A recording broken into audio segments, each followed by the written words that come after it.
Hi, and welcome to XactTime, Time America's 100% web-based solution. What I'm going to go over with you today is the administrative side of things. Again, your company ID can be pre-filled for you. Your login ID and password, you just put in the appropriate information and simply click Login. Once you logged in as the administrator, you'll be in the admin home. In the admin home, the first thing you want to see is your exceptions. And your exceptions are any missing clock in or clock out. And you can see Bob here on 3/3 at 8:03 he clocked in, but unfortunately he forgot to clock out. So if I simply click on this, it's going to take me lower into the page, but take me right to Bob's timesheet. So I click on that. I'm still in the admin home. I'm right at Bob's information here, and I can even come down here and see his summary information if I need to give him a phone call. And now I just come down to his timesheet, and there's our missing clock out. The time in, again with no time out. So I have a few choices. I can come down to the bottom here. I can add a work shift. Add a work shift is a time in and a time out. Add a partial shift is a time in or a time out. Add a non-work shift such as PTO, sick, or vacation. You can do a mass transaction, which allows you to clock in or out multiple people in one transaction.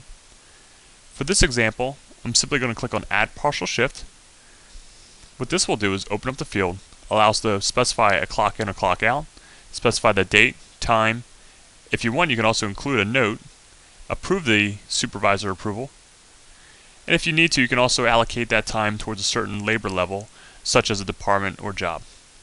Once you apply the partial shift, it will then be placed into their time card. Now, since we modified their time from the original, this modified icon will pop up. And what that does is tracks an audit trail for you. That'll tell you who made the change, what time and date they made the change, and exactly what was that change. We also have the supervisor approval process, which allows you to check them off one at a time, check off the all box, which does all these, or we can come over here to the timesheet approval section, click on that, and this allows you to filter down through your employees. In addition, it allows you to see just your unapproved employees. You also have customizable groups that you can create, so you can use these as filters. We'd simply apply our filters and come down and see our employees. If everything looks good, just simply check off the box next to our time card and they'll be approved. Or if you have any outstanding exceptions, you will be warned about that. Back at Bob's timesheet, I can click on previous week or previous pay period if I need to do so at any point in time. Coming back to the top of the admin home, which we're now in the middle and now back at the top, the one major thing you do want to take care of before you run payroll is your exceptions. Reason being, if you have a clock in, you need a clock out to figure out how many hours they worked. The time off request section allows you to see when your employees are submitting their time off. Along with that, you can see employee notes. We can even display a calendar view and see who else is requesting for time off. If the dates correspond to the calendar date down here, we can then schedule accordingly or move some people around if we need to do so. Once back at the admin home, we can simply just check off the box, and that will then approve their time, and they can see the green check mark on their employee page. Our generated report section is located right here. Once you do generate reports, they can show up here, but they can also show up in your inbox. And if I come up to the top in the admin reports, you'll get to see all the reports that come canned with the software. Tons of different employee information, schedules, approaching weekly overtime, clock in and out flags, your tardy reports, a bunch of different summary reports such as your time cards not approved by supervisor. That's a great one to run a couple days before you have to submit to payroll. You can come in here, run a summary payroll report, verify everything looks good in our software, because once everything looks good here, you simply come up here, click on the payroll export, and that's going to create a file. That file will be in the format that your payroll software requires. You can then simply take that file, attach it to an email, or simply import it right into your software if you do it in-house. Let's go ahead and take a look at the employee time card report. What you see here is a filter. This filter of one just like it is behind all the reports you just saw. What this allows you to do is specify different information depending on what report you run, such as signature lines approved by names. You can also break it down by your different groups, employees, or departments, for instance. You can specify your PDF or Excel, hourly salary. You can specify the date range. Let's say you want to have an employee time card report for your department in the PDF format from the current pay period, and you want to see that same report, let's just say every Monday morning. Well, guess what? Come in Monday morning, grab your cup of coffee, sit down and check your email, because sure enough that report will show up in your inbox for you every Monday morning. So we generate this report once, and sure enough that report will show up in your inbox again every Monday morning if you wish. If I click on Employee Time Card Report, we'll get a little sample.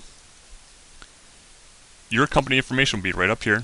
Your employees and your date filters will be here. You can also see your employees with their start and stop times, their department codes, their hours that they worked. You'll also have a pay type summary and department summary down here at the bottom. If I come up to the top here in the admin home, we went over exceptions, we took care of time off requests, we generate some reports. I'm simply going to scroll down the page here. We're back to Bob's timesheet. I'm going to scroll one step further to the very bottom now of the admin home.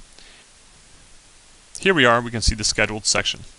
We can now edit their schedule if we want to individually, set up different templates if you wish, and have as many templates as you want. You can also assign multiple people to those templates. If you also wish, you can actually have multiple shifts per day. For instance, from 9 to 12 they're in one department, from 12 o'clock on they're in another department. You can do that within the same day as you wish. I'd simply apply the changes. I can also click on Express Scheduler. This allows you to come in, grab a group of employees for instance, and if I need to make some minor adjustments throughout the week, I can obviously move some people around, or if they're switching from one shift to another or one department to another, I can quickly do that if I need to. Once you apply your changes, they'll take place for you also. You can also have up to 4 weeks of rotating shifts, and you can actually change around your different templates for each week if you wish. Our pay adjustment section is the same as you see on the employees, and you might not want the employees to do it, but keep it strictly on the supervisor side. Well, this is where you can come in, for instance, and have a expense account, enter in a dollar amount, put in your note, for instance, and hit apply. And you see an example here of an expense for a Holiday Inn Express. The quick message section allows you to send a message to your employees. You can send it to a single employee, a department of employees, or company-wide if you wish. The last section you see here is the benefit balance for the current employee that we're on. I also want to show you the status board. If I click on that, this allows you to see who's out, working, at lunch, or on break. You can also see the last transaction, and if anybody left any notes, you can also see that too.